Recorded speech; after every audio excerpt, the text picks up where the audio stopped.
brilliant actually to see you. I love to see you popping up here. Oh yeah, that's my daughter. Hello darling, how are you? Assalamu alaikum. How are you? How are you? How are you, bro? Thank you. I'm tired, I don't know about cool. My day started at 3 a.m. in Vienna. How are you? See you, man. See you, man. Good day, I think. Yeah, it has been. Alright, George. How's it going?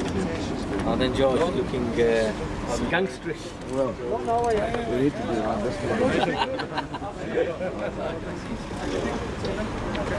I see we've got the police there.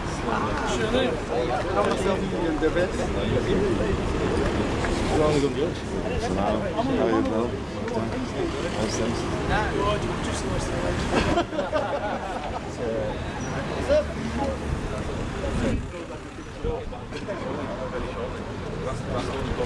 No, we didn't even need this.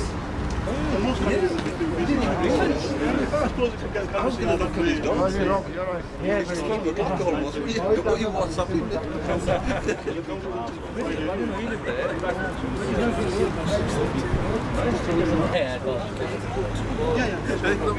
All we wanted was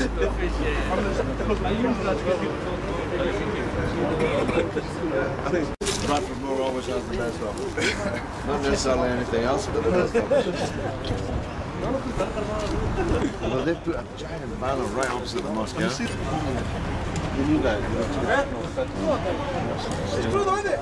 Over to Mr. George Galloway, who will speak a little bit about that. And then if there's anybody, I think there's one or two other speakers who wanted to come and say a few words. So without further ado, may I please present to you Mr. George Galloway. Give him a big hand, please. Bismillah ar-Rahman ar-Rahim. Brothers, sisters, comrades and friends, Assalamu alaikum wa rahmatullahi wa barakatuh.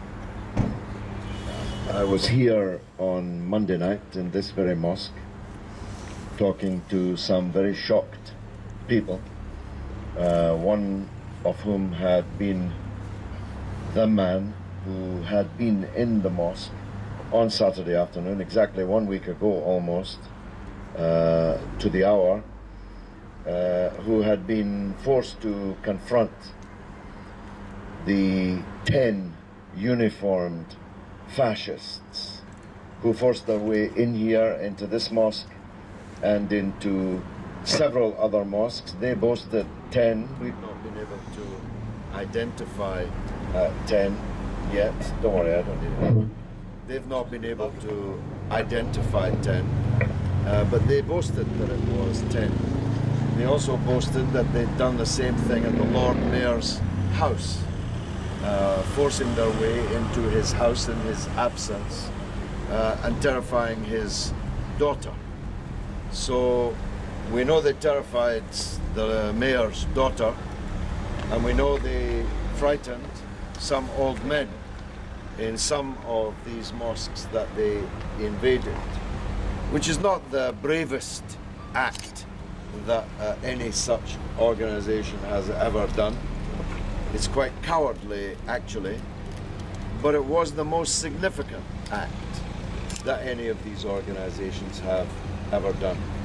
We've had a lot of these Islam-hating, Muslim-hating, racist organizations in the past, of course. We've had the National Front, the BNP, the EDL, and all of them have caused trouble for Muslims individually on the streets or outside mosques. But none of them had the gall to actually enter, not one but many mosques in one city in one afternoon, in uniform, trampling around inside the mosque, wearing their shoes, handing out Bibles, which almost certainly they've never read, and almost certainly the people they were handing them to knew the Bible better than they did, handing out hate literature. It was described in the media as flyers. We have a picture of the flyer in question, which defamed the Prophet himself, defamed Pakistanis, and defamed Muslims in general as pedophiles, as perverts, as groomers. And the old man that they confronted in this mosque, they asked him, where are the girls? Where are the girls that you're grooming? Are they in here? Are they in there? Etc.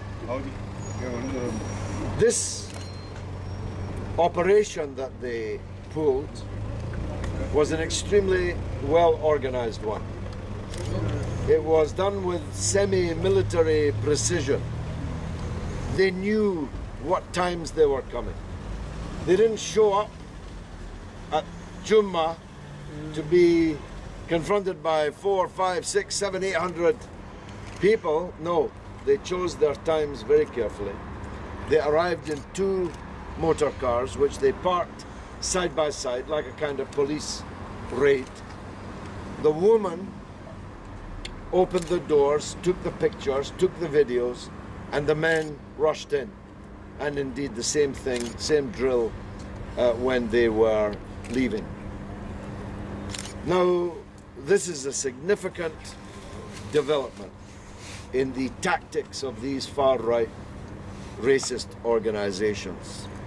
And we have to take them at their word. They're going to do it again. They're going to do it again in Bradford. They're going to do it again in Yorkshire. They're going to do it again elsewhere in the country. And you can see why. It's put them right to the top of the charts in far-right organizational terms. They have, in one act or one afternoon, they have eclipsed the EDL and the BNP, who can only, I'm sure, grit their teeth as they see a rival far-right organization being able to boast of this operation.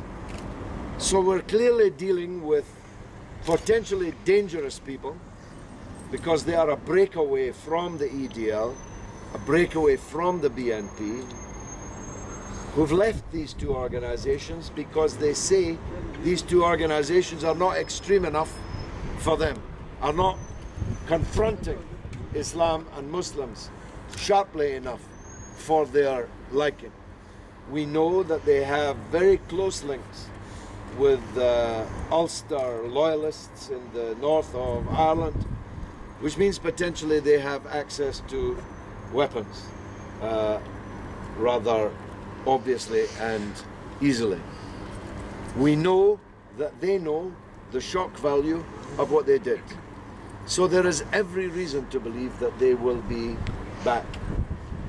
So on Monday night, I drove up from London. I was in Parliament at Westminster, lobbying the Home Office for an explanation, not just of what had happened, but of their silence, because I suppose, in a way, just as shocking as the acts themselves was the total silence with which they were greeted. I asked the question on television or on radio, I ask it again now. If 10 Muslims had forced their way into 10 churches and forced their way into Boris Johnson's house to hand out Qurans and leaflets denouncing paedophile priests, can you imagine the scandal that that would have been? Can you imagine the media, Sky News, the Daily Mail, the Sun? It would still be on the front page. 7 days later, there'd be radio phone-in shows about it. What can we do?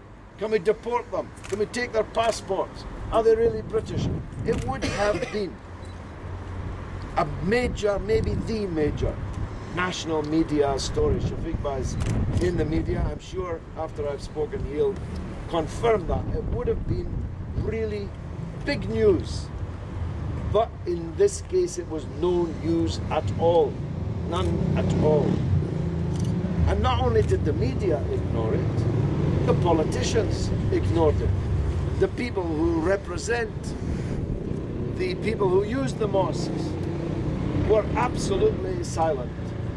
I've just been over in Toller, the ward of Imran Hussein, who's not a quiet man, by the way. It's quite a foghorn, if you get my drift. But it took him 3 days to speak on Facebook about what had happened in Bradford, and he's the deputy leader of the city council. If I'd been the deputy leader of the city council, I would have been in all these mosques before I even got there. But they were absent, without leave, hiding. And actually, the city council has sunk to the occasion. The Labour MP for Bradford South still hasn't spoken about it. Exactly 1 week later, they say he's on holiday. I don't know where he is. It must be Timbuktu, because he appears not to even know that it actually has even happened. And David Ward was several days late and absent without leave also. So that's just as shocking to me, the silence, as the acts themselves. But the acts themselves are more significant. I toured all these mosques. I met with the imams, the presidents, chairmen of mosque committees, and others, including the Council of Mosques in Bradford. And I urged them to take certain steps. First of all, to insist, as I did. We went directly to the police commander on Monday and demanded that he provide protection for the property and the people. And I see that they have. There's a police car just around the corner. There's been a police presence at many of the mosques over the last couple of days. I think that the commander, Simon Atkin, is serious when he says that he's taking it seriously. He's collecting statements. He brought back a superintendent from holiday, the woman who investigated the Hamza Khan baby scandal, who's quite a significant police officer with a big future. He's given her the job of heading up the inquiry, and he brought her back from holiday to do so, which is a good sign. A sign that the police are taking it seriously, more seriously than the politicians or the media. So that's the first thing. We have to demand that the police defend the people and the property, or we'll have to defend ourselves. And that will not be a good look. It will not look good for the police, because it will show that we've got no confidence in them. It will not look good for us, because it's never a great picture. And it will be bad for Bradford.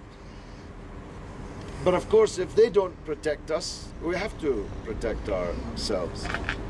The second thing I asked them, pointed out to them, we viewed the CCTV at the Abu Bakr Mosque, and frankly it was useless. It captured all the events, but the quality of the film was such that if you had been relying on identification, you would not have been able to convict them on the basis of that CCTV, because the pictures were too poor. Luckily, we don't have to worry about identification, because they've all identified themselves in their own media work. But if we had been depending on it, it wouldn't have worked. So there's no point in having CCTV. In fact, a lot of houses and shops and restaurants and so on have CCTV for a deterrent effect. And actually, quite often, it's not very good, sometimes not even working at all. But the mosques can't afford that, because if these people come back, we need to have sharp, clear, efficient CCTV coverage. So I'm not in the business of selling CCTV, but I am encouraging the mosques to buy it. The third thing I'm encouraging is that we need to be able to all communicate with each other very quickly in the case of an emergency. So I've urged people in the mosques to set up a telephone tree, starting with the nearest houses to the mosque and working outwards, so that the first thing that's done is dial 999, and the second thing that's done is phone one person or two persons, who then phone one or two, and before you can say Jack Robinson, we've got a crowd of young men able to do so, to be at the mosque to defend it. And lastly, we have to understand that these organizations don't come out of thin air.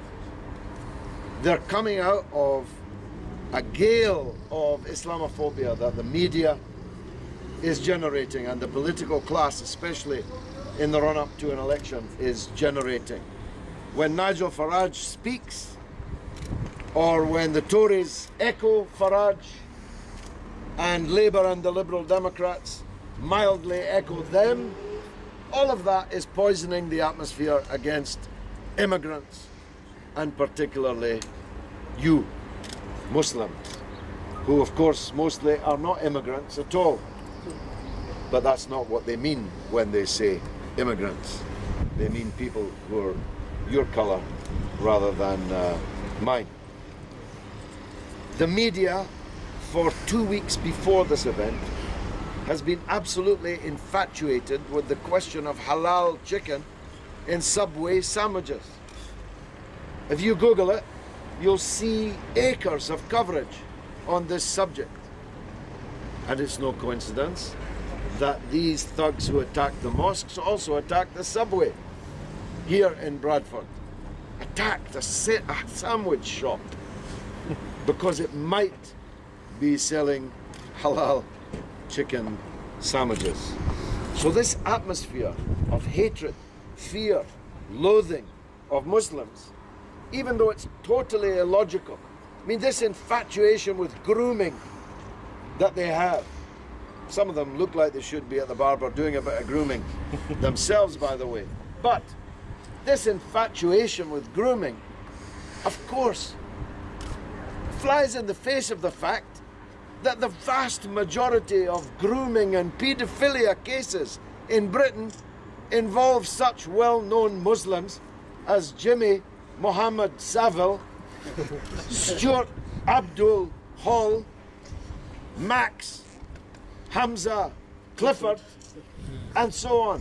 The vast majority of these dirty criminals that commit these foul crimes are of course not Muslim, not Pakistani. Of course there are some dirty criminals in our community, of course there is, in every community, but 90%, 90% of offences of this kind are committed by non-Muslim white people. Yet if you listen to their obsessive propaganda, you would imagine that the Muslim community is out roaming around the country looking for girls and children to abuse. So we need politicians and media to stand up against this. And the performance, say this in the presence of a media representative here, the performance of the media in this regard has been simply pitiful. One guy on LBC yesterday, James O'Brien, is it James O'Brien? One guy, James O'Brien, destroyed Nigel Farage, destroyed his hypocrisy, his racism, his double standards, destroyed him in one interview. But it was only on LBC, and it's only a week, less than a week to the polls. Where were all the other journalists? Why didn't they do the job that James O'Brien did on LBC? It's worth looking for on YouTube. You'll be impressed. I don't know the man. From what I hear, he's not any political friend of ours. But he did his job as a journalist properly by puncturing Farage's pretensions in this regard on LBC yesterday. The media has to step up to the plate. The politicians have to step up to the plate. The people have to be vigilant and organised, because these people will come back.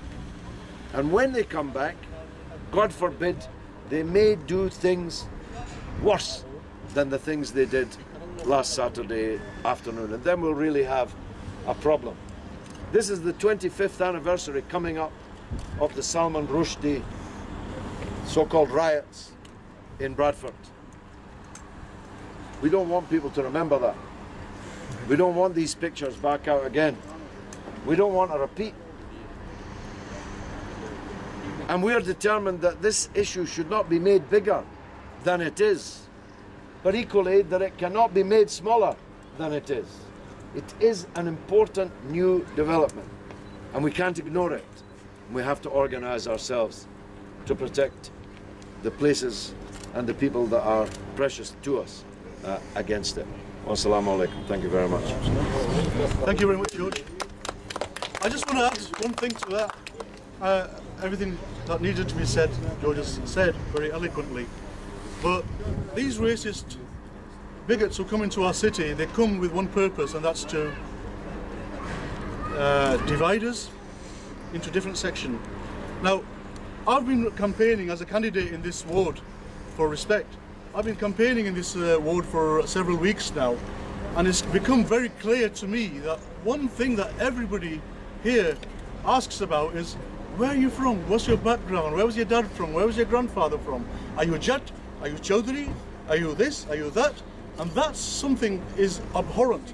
Now, if these people try to divide us up, we kind of do a good job dividing ourselves up into Sunnis and Shias. This must stop. If there's one message that I'd like to give to people in this ward is, become united, become one people. We're human beings, we're Muslims, and we can be one people. When something like this happens, we should come together and show these bigots that we will not be divided. On some issues we may have our political differences, but in spite of those differences, we are one people. Whatever school your Chaudhry goes to is the same school that your Raja goes to. And all these services that we demand of our councils are actually something that we all share in the community. So we need to get out of this, caste and creed and religious differences, because we have much more in common. The second thing I wanted to say was, the elections are only a few days away from now. I've challenged at hustings only 2 days ago ex-councillor Riaz and the sitting councillor Shafiq, and I said, guys, when the bigots invaded your mosques, and this mosque is more or less owned by your brotherly system here, what did you do? Did you go into the mosque and ask? Did you find out from the people who were affected? Did you go and speak to the imams? And he put his head down as if in shame. And somebody in the audience actually said, you should hang your head down in shame. I said, when we found out, George found out on the Sunday evening that this had happened, next morning cancelled his engagements, and he was down in Bradford, and I was with him when we visited every mosque, and he had the meeting with the police. Now we need politicians who take action. We need politicians who are strong voices and can take the bull by the horn and not be afraid who they're going to lose along the way. If you speak for peace and justice and equality, then you speak for peace and justice and equality, not your brotherly system. So one message I'd like to give is, let's all guys get together, we're all one people, and when these people come into our city, let's stand here like Spartacus saying, we're all Spartacus, we're all Muslims, we're all human beings, and you will not divide us. I wanted to pass that message on to you. Now, before we finish, I know George has got to go, I'd like to ask Brother Shafiq, when these things happen, there's one face who you will see on Sky TV and BBC standing up for the people, and our communities. It's Brother Shafiq, Mohammed Shafiq. It's a pleasure to have you here, Shafiq, from all the way from Blackburn, and I would like you to say a few words, please. I'll keep it very brief as well. I'll leave the party politics to the politicians as an independent broadcaster. I just wanted to come and show solidarity, to thank George for all that he's doing for the people of Bradford West. People keep asking me, where is George? And every time I come to Bradford, George is in Bradford. So anybody who wants to see George, he's and when he's not in Bradford, he's in Parliament, working for the people of Bradford. I've known George for 16 years. It's a pretty long relationship, and one thing I know is that he's very passionate and committed to the issues that affect our communities. The fact that we saw fascists come to the mosque here in Bradford, they came to my hometown of Rochdale and Manchester a few months ago, and we have got to stand united. We've got to take action, not just about phoning people, as George was saying, but I actually think we need to set up patrols. Yesterday I was speaking in a meeting in Tower Hamlets. You know it well, a big Orthodox Jewish community. They've got their own security initiative, a voluntary security system where people look after the mosque and patrol the streets. And actually, I think that's the direction Bradford should be going in. That's the council of mosques, the imams, community leaders, the councillors, the politicians, everybody coming together and saying, let's do something, will have lasting impact, working in partnership with the police to make sure that happens. Because, you know, on this occasion, they only came and give out a few Bibles. In future occasions, they will be using violence.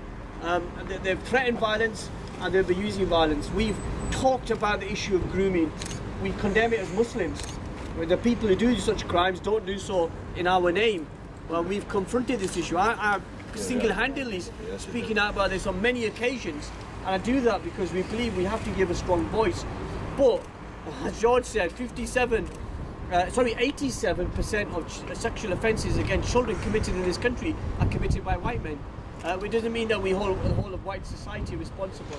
So, you know, it's good to be here to support Arshad. He's a good friend.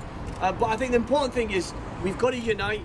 We've got to stand as one community and really focus on how we can make our mosque safe. You know, we've seen in the aftermath of Rigby, our mosque attacked and firebombed. We don't want that to happen here in Bradford or anywhere else. So it's up to you to put the pressure on the politicians and make sure that, you know, we set up services, we set up protection teams to protect our mosque and our community. Because I was spoken to Mohammed Salim. You may not know him. He was the 80-year-old pensioner who was murdered by a fascist on the streets of Birmingham last year. And I spoke to his family, and they devastated the fact they're losing people and the fact that we as a community are silent. So I suppose in conclusion, you know, solidarity to George and to Arshad and everybody here who've done some magnificent work over the last 7 days to highlight this issue. I've tried to do my bit on the BBC and Sky over the last few days as well, but I think it's so important that we highlight this issue, and I wish you well. Obviously, politically speaking, I can't say good luck, but as a Muslim, I pray for you. If your intentions are clean, Allah give you success in your campaign. Thank you very much. There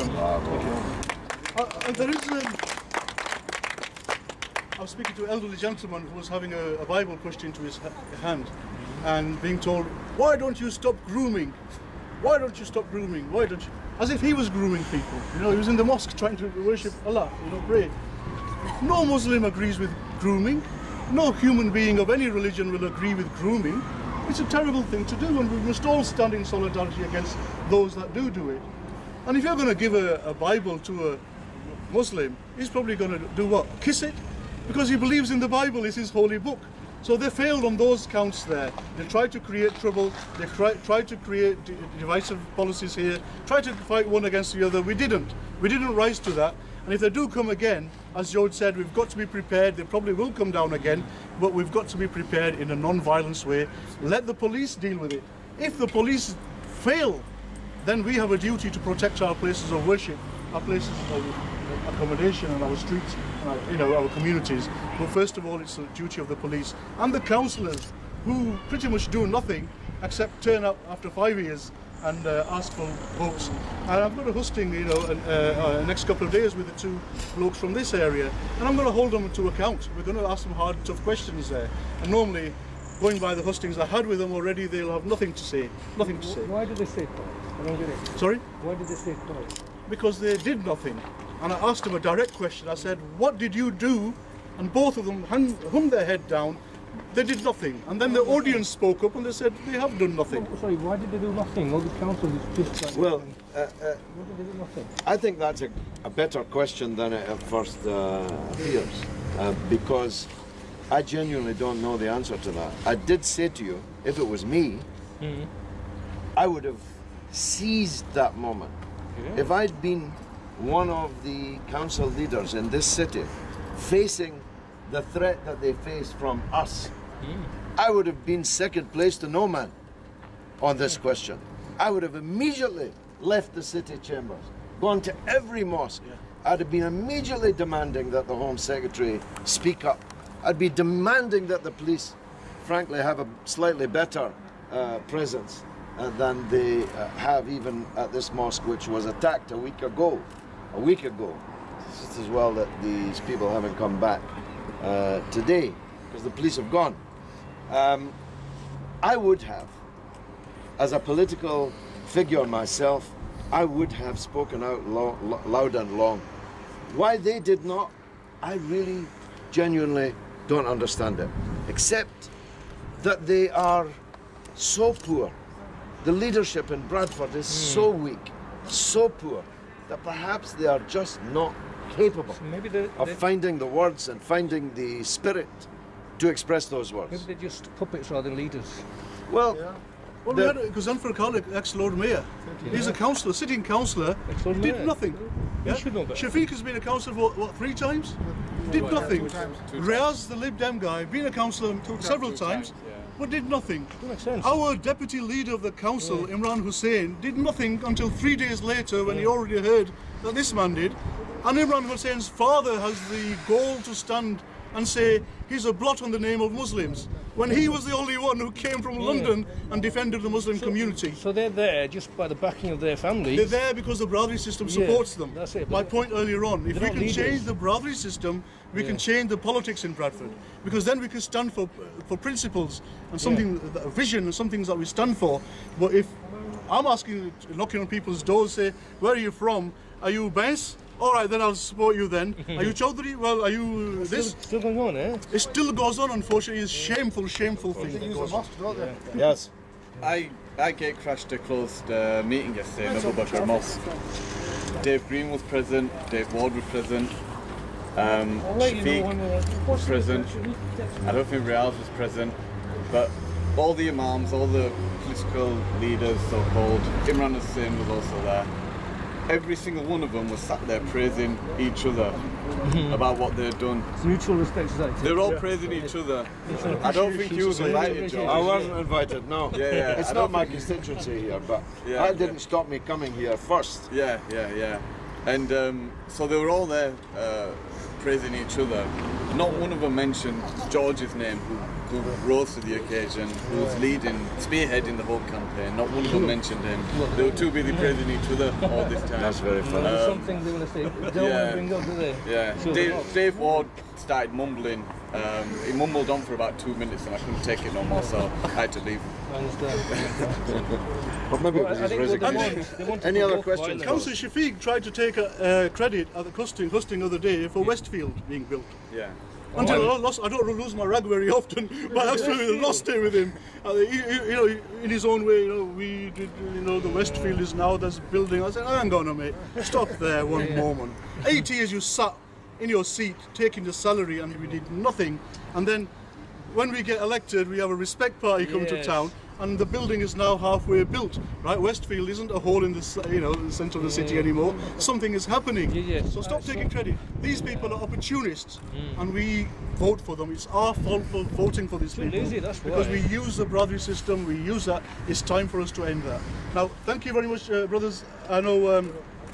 You have to go somewhere. I know George is very busy. He's got a Keithley. George, I really appreciate your support and solidarity. As always, I mean, words fail us sometimes when we have to thank you because you do so much. And thank you very much. Going, eh? Goodbye, darling.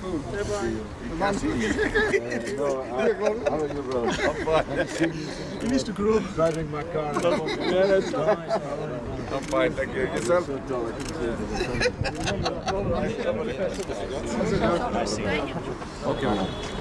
Assalamu alaikum. Welcome, sir.